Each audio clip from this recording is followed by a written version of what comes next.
The biting wind carved across the desolate landscape, a sculptor of frost and desolation, whipping fine crystals of snow into a dizzying dance. Beneath a sky the color of bruised plums, the river, usually a boisterous torrent, lay shackled in a thick, unyielding sheet of ice, its surface an uneven canvas of white and grey. A solitary figure, cloaked in the drab green of a British scout's winter uniform, traversed the forgotten pathways that snaked along the riverbank.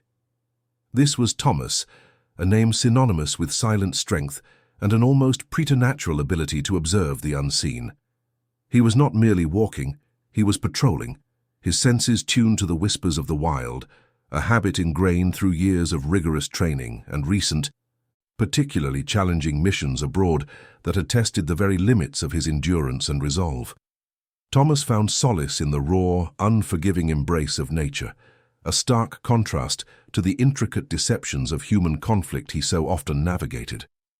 This remote corner of the British countryside, a place where civilization seemed to have quietly receded, leaving behind only the skeletal remains of forgotten farmsteads and ancient gnarled trees, offered him a peculiar kind of peace.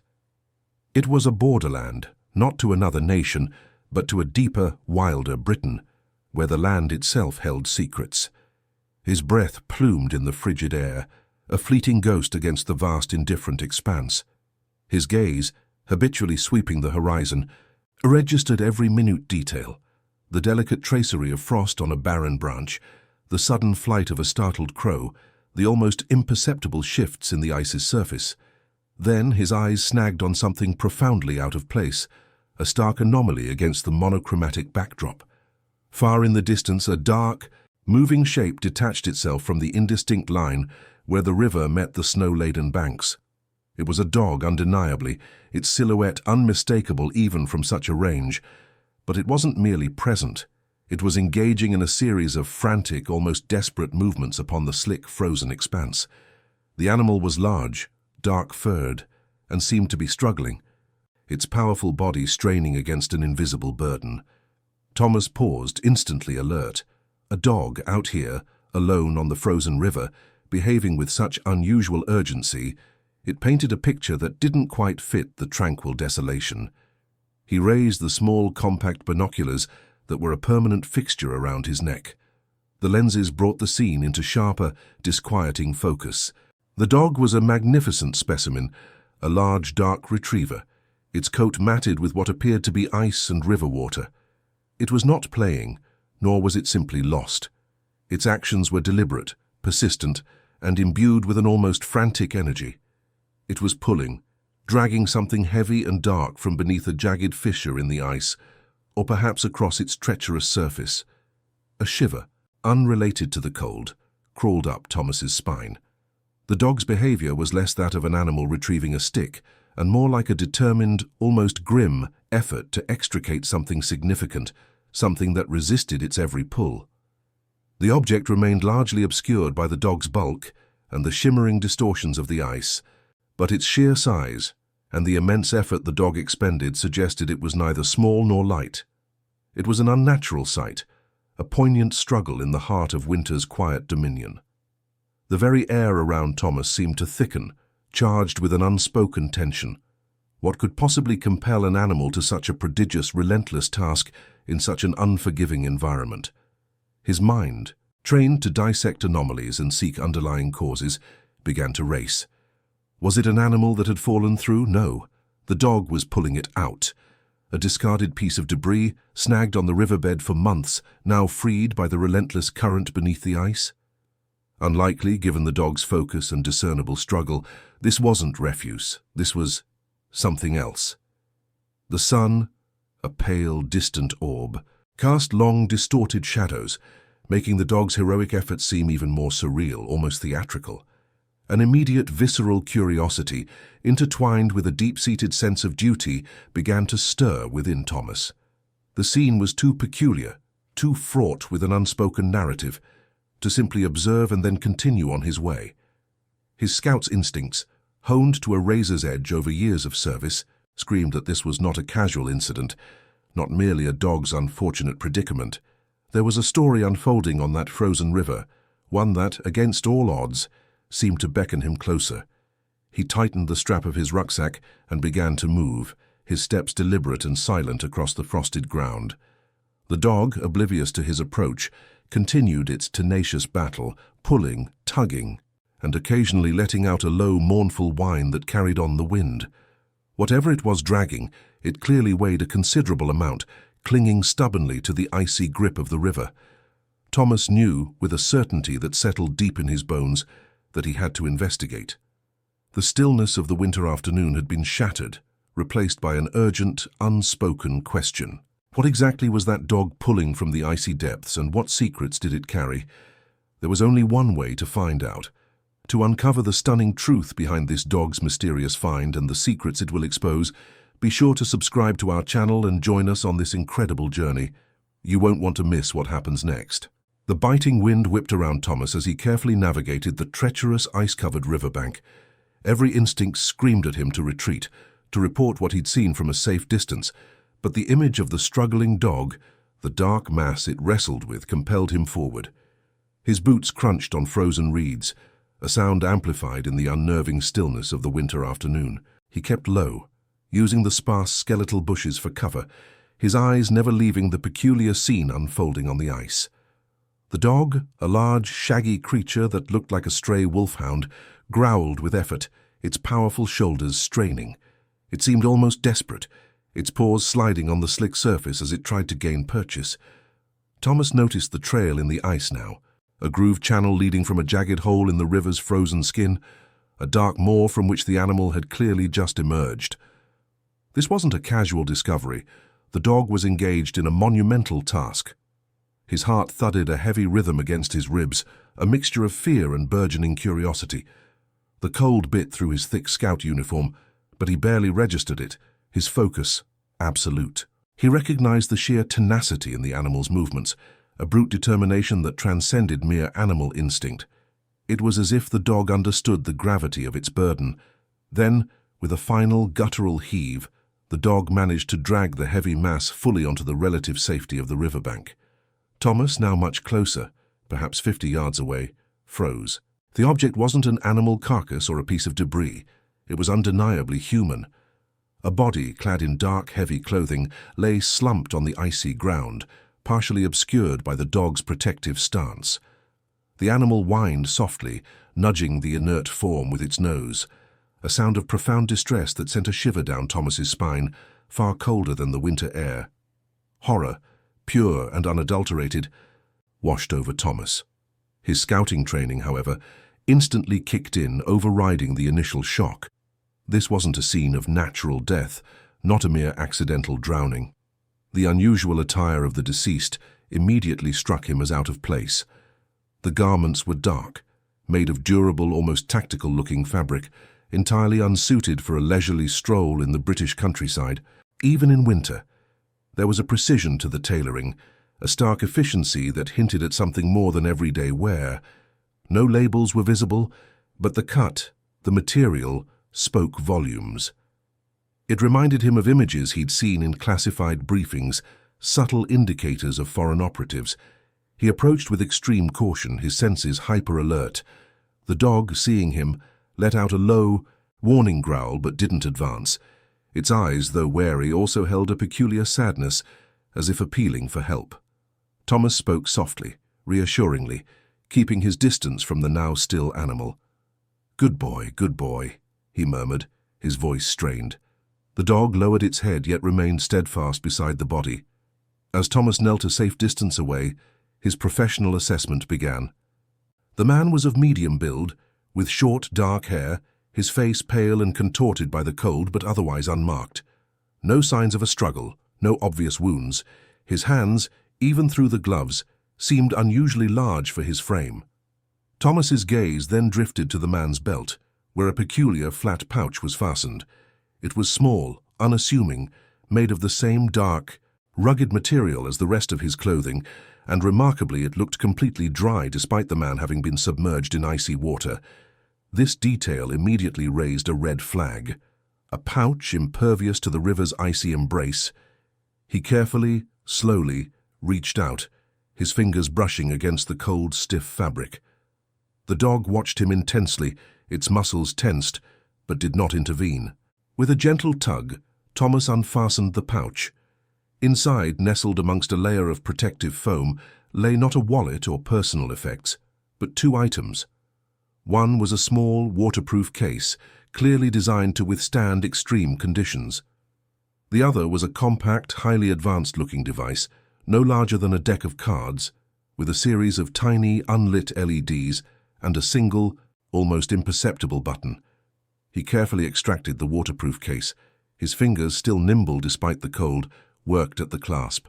It opened with a soft click, revealing a tightly folded piece of paper, thick and embossed, covered in what appeared to be a series of elaborate symbols and numbers, arranged in an utterly unfamiliar script. It was a coded message, undoubtedly. This was no ordinary tragedy. Thomas felt a prickle of alarm spread through him, overriding the last vestiges of his initial horror. The sophisticated nature of the pouch, the cryptic message, the foreign-looking device, these were not the possessions of a local fisherman or a lost hiker. His scouting training, which had prepared him for everything from wilderness survival to covert observation, screamed espionage. This wasn't a simple accident. It was a deliberate, calculated event, and he had just stumbled upon its grim consequence. The location, so isolated and desolate, now seemed less coincidental and more strategically chosen. His youthful exuberance mixed with a sudden chilling resolve. He knew with absolute certainty that he had just uncovered something far larger, far more dangerous than he could possibly imagine. The quiet winter afternoon had just become infinitely more complicated and deadly. He carefully resecured the pouch, his mind already racing with the implications. The dog, sensing the shift in his focus, let out another soft whine as if agreeing to the gravity of the situation. Thomas's initial, frantic calls to the local constabulary were met with a baffling mixture of bureaucratic indifference and outright skepticism. He reported finding a body, a dead man pulled from the frozen river by a dog, a man with strange clothing and a coded device. The sergeant on duty sounded weary, as if Thomas was merely another late-night prank caller or an overzealous rambler. They promised to send someone eventually, but the casual tone suggested a low priority, a simple, unfortunate drowning. This dismissiveness, rather than calming Thomas, only ignited a deeper sense of alarm. His training had imbued him with an instinct for anomalies, for the things that didn't quite fit, and the slow, almost reluctant response from official channels screamed anomaly. He stayed by the riverbank, the biting wind a constant companion, his gaze sweeping the desolate landscape. The dog, having delivered its grim cargo, had vanished as suddenly as it appeared, leaving Thomas alone with the chilling evidence. He shielded the body with some fallen branches, a futile gesture against the elements, but one born of a lingering respect for the dead. As dawn hesitantly painted the sky with muted greys and purples, he noticed subtle shifts in the environment. A car, not one of the usual local models, paused briefly on the distant road before speeding away. Later, a hiker, bundled against the cold, appeared from the trees, lingered for an unusually long moment, his binoculars sweeping the river, before disappearing again. These weren't overt threats, nothing he could point to directly, but they were disjointed pieces, like the sergeant's nonchalance, forming a disquieting pattern in his mind. Someone was looking, someone was watching. He felt it, a prickling sensation on his neck, the primal awareness of being hunted. The thought sent a shiver down his spine, colder than the morning air. If the local authorities were either unwilling or unable to grasp the magnitude of his discovery, and if others were already observing, then Thomas knew he was on his own. His life, he suddenly realized, might be in peril. This wasn't a hiking accident or a simple drowning. This was something far more intricate, more dangerous. He meticulously photographed the body, the bizarre attire, and, most importantly, the waterlogged pouch and its contents before carefully resecuring them. He took mental notes of the surrounding terrain, drawing on years of scout training to imprint every detail, every potential escape route, every hiding spot. He was no longer just a scout. He was an operative, thrust into a game he hadn't sought, but now found himself playing for high stakes. Discretion became paramount. He couldn't trust his findings to just anyone. He thought of Professor Albright, his old mentor from university, a brilliant but eccentric linguist and cryptographer who had a penchant for puzzles and an equally strong disdain for governmental bureaucracy. Albright was a long shot, but he was also the only person Thomas knew with the specific skill set needed to crack a coded message of this nature. Using a burner phone he kept for emergencies, tucked away in the lining of his old rucksack, he sent a cryptic message to an untraceable email address he knew Albright monitored sporadically. Unusual linguistic challenge, sensitive context, urgent. Back in the relative warmth of his secluded cabin, the fire crackling merrily in the hearth, Thomas laid out the device and the coded message. The device was a small, sleek cylinder, surprisingly lightweight, made of a dark, almost obsidian-like material that seemed to absorb the light. It had no visible buttons or ports, only a small, almost imperceptible indentation on one side.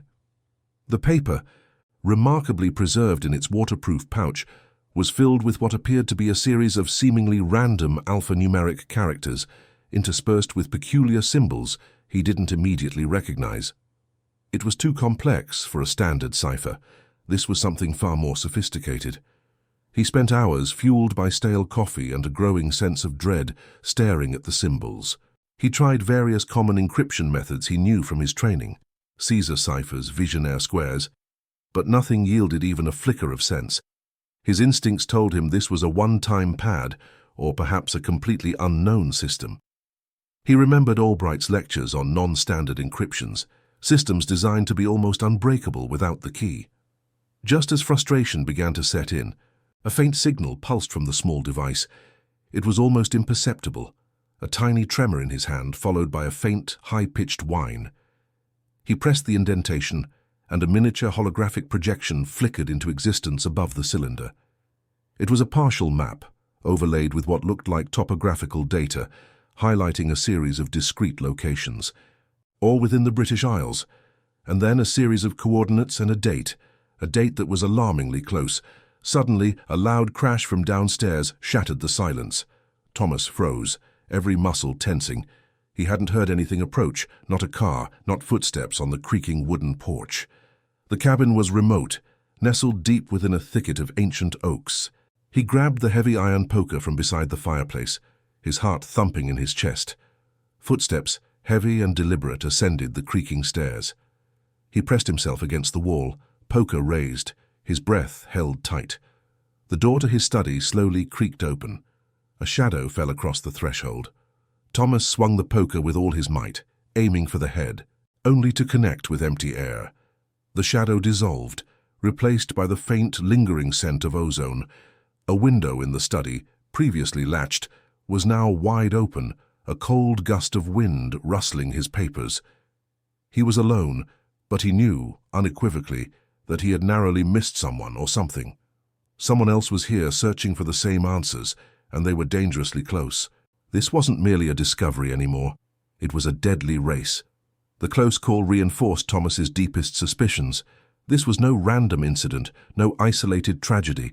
Someone had been there, in his cabin, undoubtedly searching for the very items he now held in his hands. The holographic projection, still faintly pulsing, displayed coordinates that collectively formed a chilling constellation across the UK. Several points clustered around military installations, others near critical infrastructure like power grids and major communication hubs. One location, particularly prominent, was marked directly onto the digital blueprint of a well-known research facility, a place heavily involved in sensitive technological development. The implications were stark. A highly organized network was operating within the country, systematically gathering intelligence or planning acts of sabotage. This wasn't merely about secrets. It felt like a prelude to something far more disruptive, a deliberate destabilization. He scrolled through the projected data, his fingers hovering over the device's smooth surface, watching as the map zoomed in and out, revealing more granular detail. The research facility stood out like a beacon of vulnerability. Their work, he knew, encompassed everything from advanced propulsion systems to quantum computing, fields where a single piece of stolen data could grant an adversary a decade's advantage. The network's reach was extensive, its targets carefully selected, indicating a profound understanding of British strategic assets. The precision of the displayed information and the sophistication of the device itself spoke volumes about the resources and expertise behind this operation. Thomas wrestled with his next move. Official channels felt tainted, compromised. The unusual delays and skepticism he'd encountered earlier at the local precinct, while perhaps innocent at the time, now replayed in his mind with a sinister undertone. What if the network's tendrils extended even into the agencies meant to protect the nation? Trust was a commodity he could ill afford to spend carelessly. His instincts screamed caution. Reporting this to unknown entities within the official apparatus could very well lead him, and the crucial evidence, directly into the hands of the very people he sought to expose. He considered Albright, his former mentor, a man of fierce integrity and unparalleled decryption skills. Yet even Albright operated within a system. Could he truly risk it? The thought gnawed at him, a bitter taste in his mouth. No, he decided, for now he would work alone. His scout training had instilled a profound self-reliance, a belief in his own ability to navigate treacherous terrain, both physical and metaphorical. He possessed the skills, the knowledge, and now the evidence. He would follow the breadcrumbs, trace the network himself. The initial coordinates on the map, particularly the one pointing to the research facility, seemed like the logical starting point. It was a tangible, identifiable target, not merely a vague geographical marker. He spent the next few hours meticulously researching each highlighted location, cross-referencing them with news archives, government reports, and even obscure local gossip forums. He uncovered a pattern, subtle at first, then increasingly undeniable. Over the past year, several seemingly unrelated incidents had occurred near these very sites. Unexplained power outages, minor data breaches attributed to technical glitches, even a series of peculiar aerial phenomena dismissed as weather balloons or civilian drones. Each on its own was insignificant, easily explained away. But viewed through the lens of this newfound information, they coalesced into a disturbing mosaic. A small remote meteorological station near one of the northern military bases had reported repeated equipment malfunctions. A section of fiber optic cable servicing a southern communications hub had mysteriously degraded, causing intermittent service disruptions. There was even a curious case of an unusually persistent rash of influenza among key personnel at a chemical plant, forcing a temporary shutdown. All seemed like unfortunate coincidences at the time, but Thomas now recognized them as dry runs, probes, or perhaps even early attempts by the network to test vulnerabilities or gather intelligence. The network was patient, methodical, and chillingly effective at blending into the background noise of everyday life. Their operations were designed to be deniable, their impact just significant enough to be disruptive, but not so overt as to immediately trigger national security alarms. This was the work of professionals, not amateurs. As he delved deeper, the holographic map updated, a new set of data shimmering into view.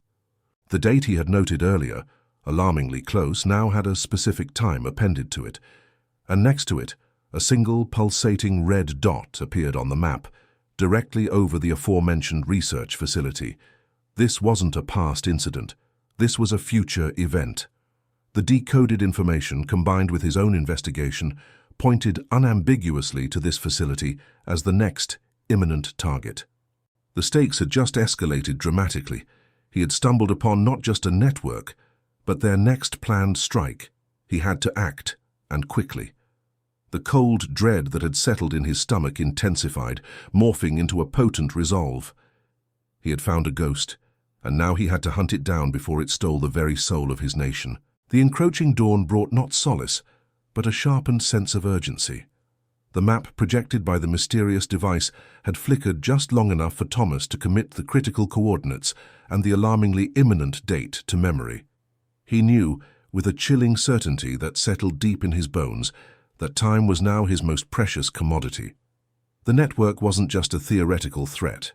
It was a rapidly accelerating storm, and he was squarely in its path, racing against a clock he barely understood.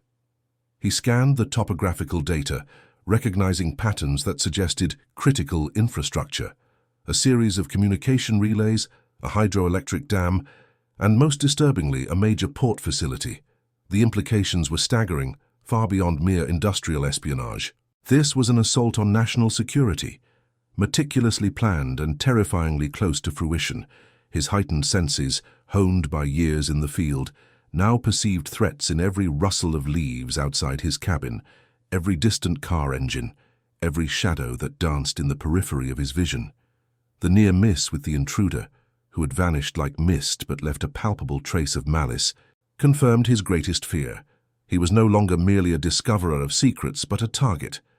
He had to assume his every move was being watched, every communication potentially intercepted. The old burner phone, now his only link to the outside world, felt like a ticking bomb in his hand. He considered reaching out to Albright again, but the thought was quickly dismissed. Albright, while brilliant, operated within official channels which, Thomas now suspected, might already be compromised. Trust was a luxury he could no longer afford. He spent the next few hours meticulously plotting routes, calculating distances, and analyzing the projected targets. The network's objectives were beginning to coalesce into a terrifyingly coherent picture. Widespread disruption, perhaps even a coordinated strike designed to cripple essential services and sow chaos. The sheer audacity of it left him breathless. This wasn't some petty grievance. It was an act of war, executed by shadows. His mind raced, connecting the dots, the unique foreign attire on the body, the sophisticated encryption, the precision of the target selection. This was not the work of a rogue entity, but a well-funded, highly trained organization. His first direct confrontation came unexpectedly, barely 12 hours after the cabin incident. He was en route to the nearest village, needing supplies and a more secure internet connection to cross-reference some of the topographical data. He took a seldom-used backroad, hoping to avoid detection. A black sedan, too clean for the rural setting, suddenly appeared in his rearview mirror, hugging his bumper with unnerving persistence. Thomas knew instantly it wasn't a casual driver. He pushed his ancient Land Rover to its limits, fishtailing around narrow bends, kicking up clouds of gravel. The sedan, however, was clearly superior, its engine a low, menacing growl that slowly gained on him. Adrenaline surged through him. Sharpening his focus, he remembered a disused logging track, barely visible from the main road that wound deep into the forest. It was a risky maneuver, but his only chance. With a sharp wrench of the wheel, he veered off-road, crashing through thorny bushes and jarring over hidden roots. The sedan hesitated for a fraction of a second, then followed, its headlights cutting through the deepening twilight. The pursuit was relentless, a brutal test of his driving skills and the Land Rover's resilience. He knew they weren't trying to capture him, they were trying to eliminate him.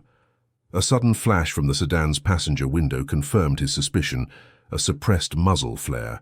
Shots pinged off the rear of his vehicle, chipping paint and shattering a taillight. Thomas pushed harder, weaving through closely packed trees, relying on instinct and intimate knowledge of the terrain. He finally found what he was looking for. A narrow, rickety wooden bridge spanning a deep gorge, clearly marked as unsafe. He floored it, the Land Rover groaning in protest as it thundered across, the planks creaking ominously. Without a second thought, he stopped on the other side, grabbed a small pre-drilled explosive charge he always kept for emergencies, and attached it quickly to the bridge's main support beam. He barely made it back to the Land Rover before the sedan, equally desperate, sped onto the bridge. Thomas pressed the detonator. A deafening roar ripped through the forest, followed by the sickening crunch of collapsing timber and a distant splash. He didn't look back, but the silence that followed was a chilling testament to his narrow escape. The encounter solidified his understanding of the network's ruthlessness and reach. They were well-equipped, highly motivated, and utterly devoid of mercy. He had to assume this was just the beginning. The stakes had infinitely multiplied. He drove on, the scent of burning wood and ozone still clinging to the air, his mind already churning through new strategies. He knew he couldn't outrun them forever.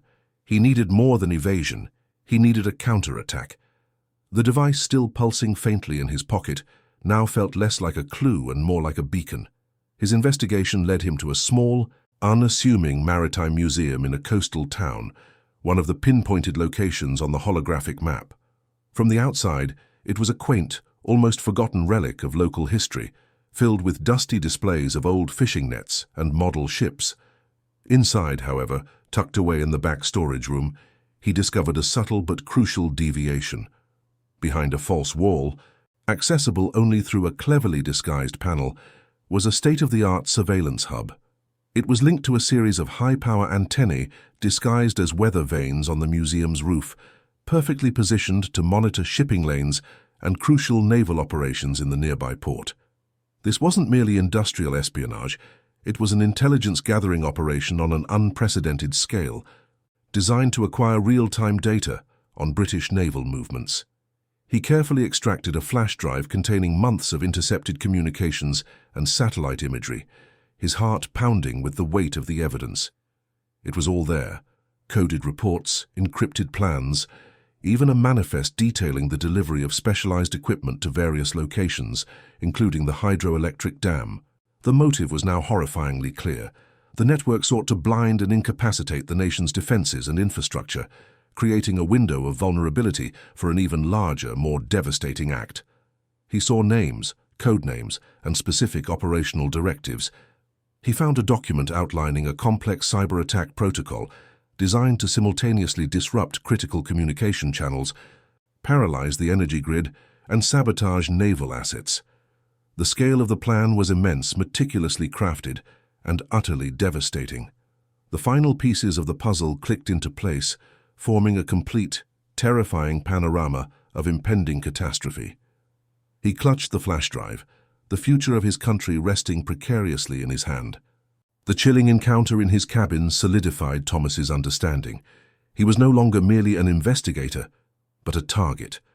The shadowy figures were actively pursuing the device and the information it contained, information he now possessed.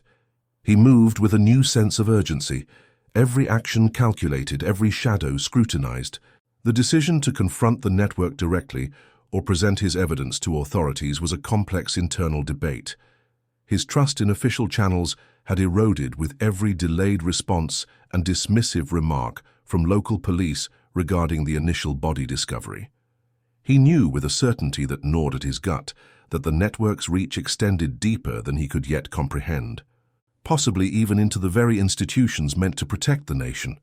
Presenting his findings to compromised individuals would be suicidal, effectively handing over the crucial evidence and his own life to the enemy. His mind, sharpened by years of intense training and countless real-world scenarios, began to construct a strategy. He would largely operate alone, relying on his unique skill set and the limited yet potent resources at his disposal. Albright, his former mentor, was the only person he felt he could remotely trust, but even reaching him securely was a monumental task, given the network's apparent ability to track and intercept. The holographic map, flickering intermittently from the device, displayed the series of highlighted locations, each a potential node in the enemy's web. The closest one, a seemingly innocuous derelict warehouse on the outskirts of an industrial port town, stood out. The date associated with it was tomorrow. This was it. The network's next move was imminent. Thomas began his preparations with a meticulousness born of desperation. He packed a minimal kit, his worn but meticulously maintained field glasses, a compact first aid kit, a multi-tool, and a digital recorder disguised as a simple USB drive. His old service pistol, a relic he rarely carried but never discarded, now felt like a necessary extension of his hand. He meticulously cleaned it, checking the action and loading a fresh magazine. Practicality dictated a disguise. His scout uniform, while symbolically powerful, marked him too easily. He opted for nondescript working clothes, dark and utilitarian, blending seamlessly into the urban fringe.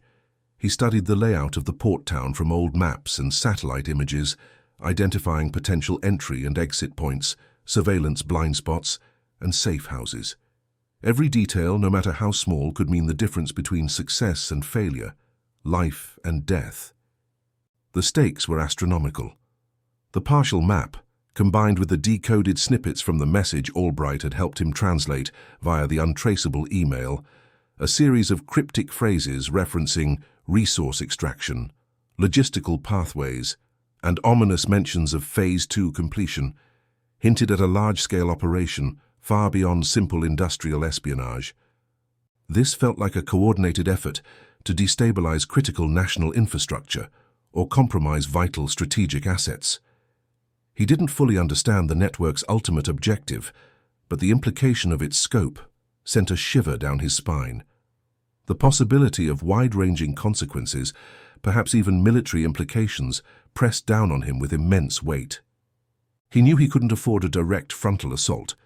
His plan centered on infiltration and observation, gathering the irrefutable final piece of evidence that would expose the entire operation and force the hand of even the most compromised authorities.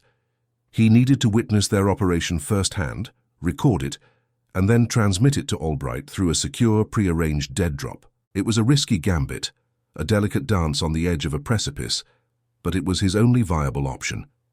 His heart pounded with a mix of fear and grim determination.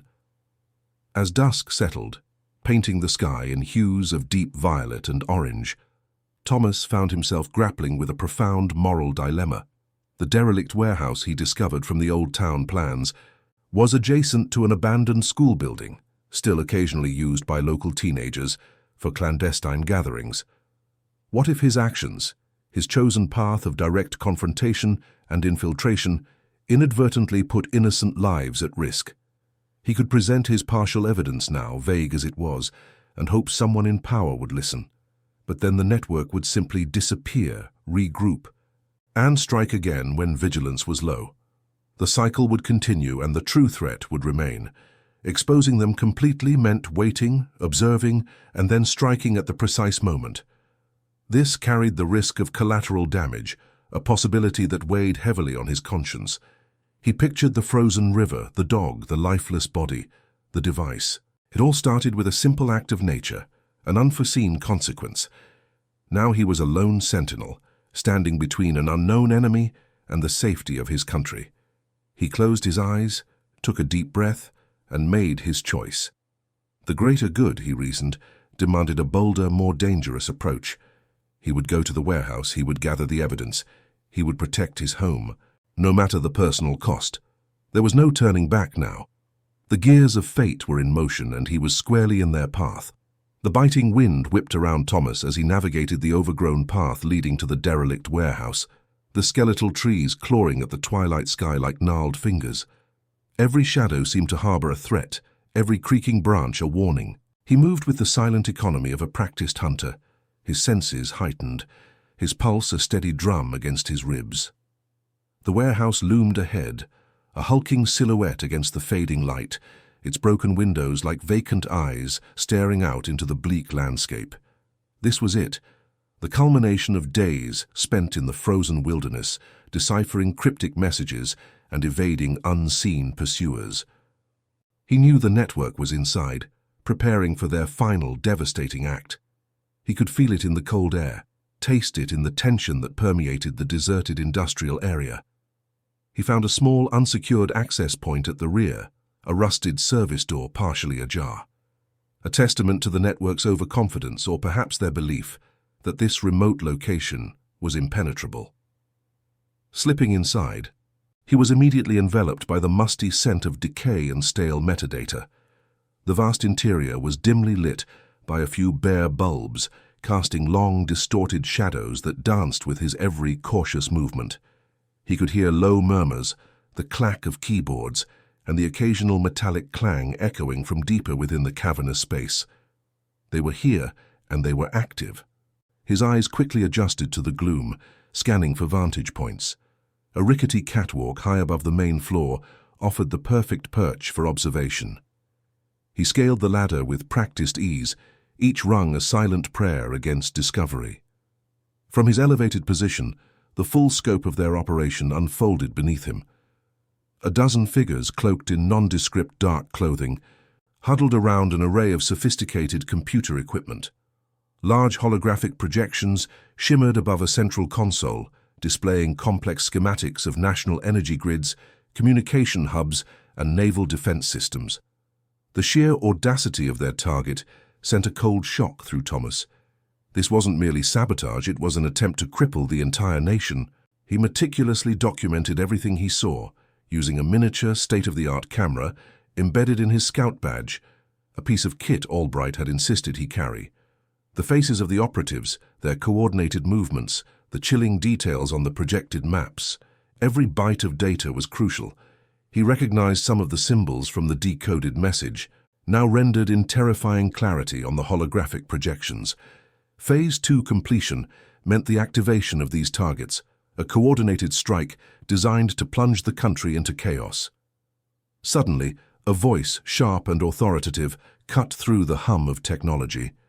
"Status report, we are at 5 minutes to activation. All units confirm ready." Thomas's heart leaped into his throat. 5 minutes.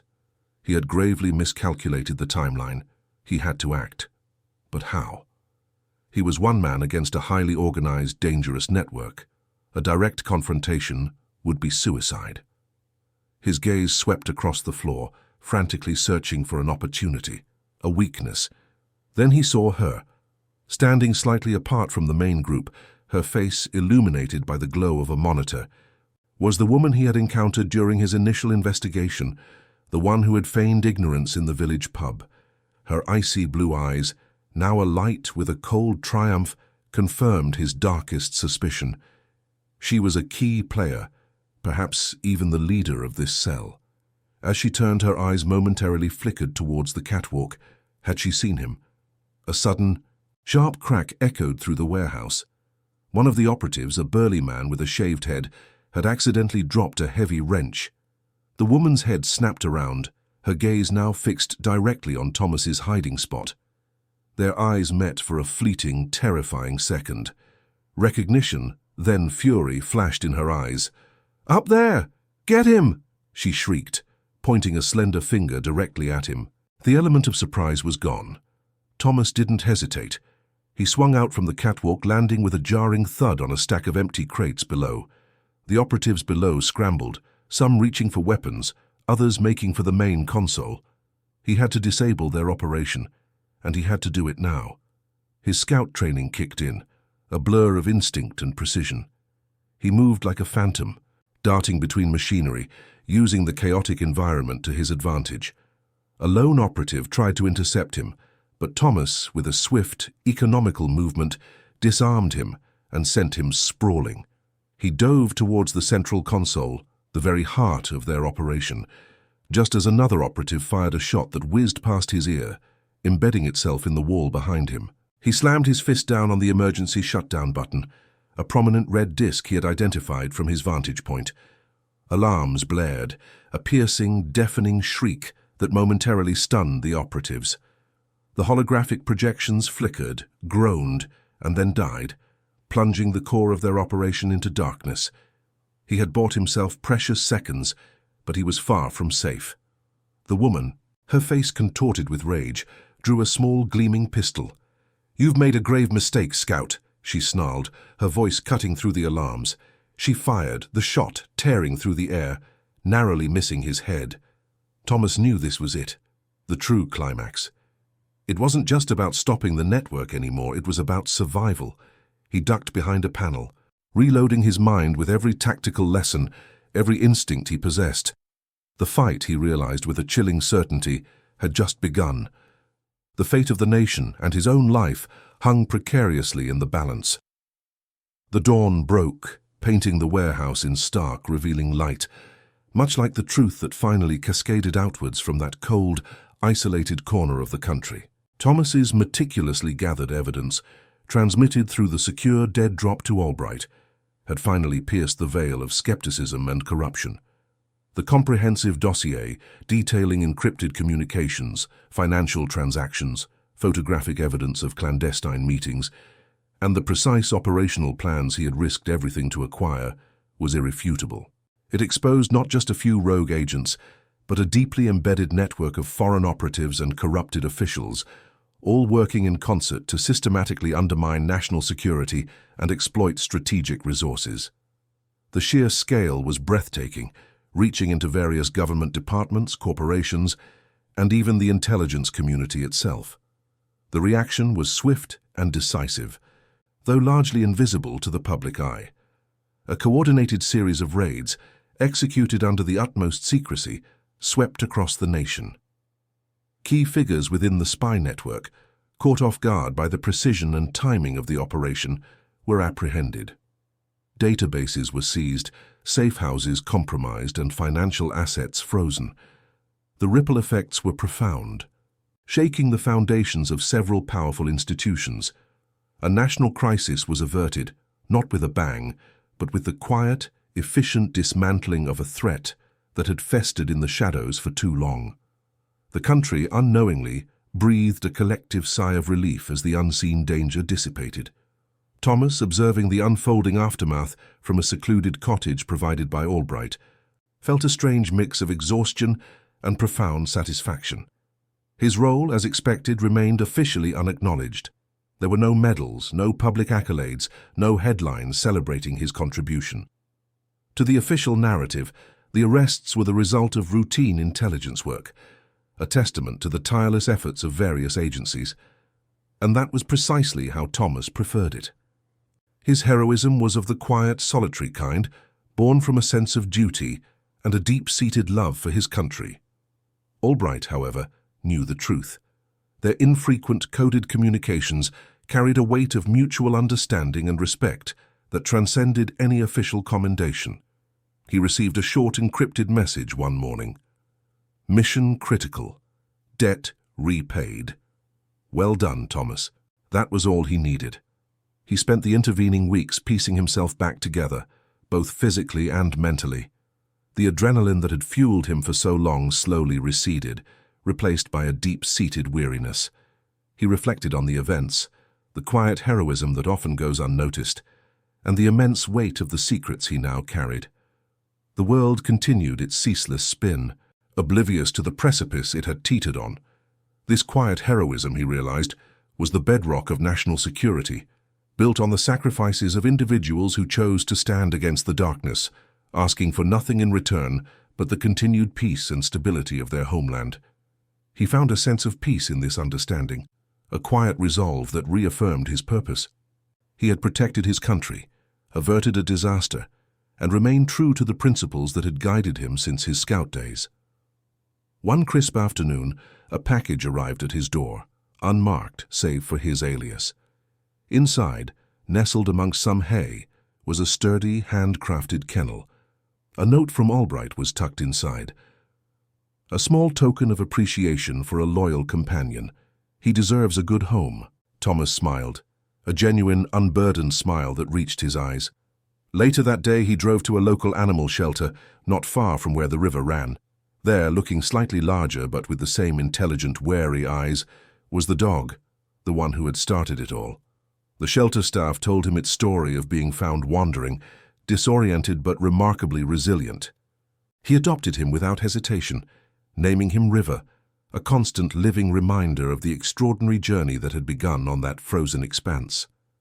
River, no longer alone, now had a home, a human companion who understood the silent language of vigilance and loyalty. The world is a tapestry woven with threads of light and shadow, of overt battles and covert wars. Beneath the placid surface of everyday life, silent sentinels stand guard, their vigilance a shield against unseen dangers. They are the quiet heroes, the unsung protectors who confront the darkness so that others may live in the light. Their stories are rarely told, their sacrifices often unacknowledged, yet their impact is immeasurable. They remind us that true heroism often resides not in grand gestures, but in unwavering dedication, keen observation, and the courage to act when no one else is watching.